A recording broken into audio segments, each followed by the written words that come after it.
கேரளாவிலிருந்து தமிழ்நாட்டுக்கு கடத்தப்பட்ட 1200 கிலோ குட்காவை ஆனைமலை போலீசார் பறிமுதல் செய்தனர்.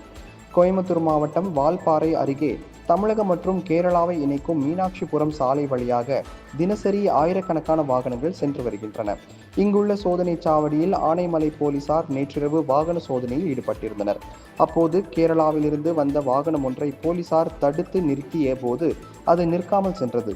இதையடுத்து அந்த வாகனத்தை விரட்டி பிடித்த போலீசார் அதை சோதனையிட்ட போது அதில் தமிழக அரசால் தடை செய்யப்பட்டுள்ள குட்கா, விமல் பாக்குகள், கூல் லிப் என 1200 கிலோ அளவுக்கு புகையிலை பொருட்கள் இருப்பது தெரிய வந்தது.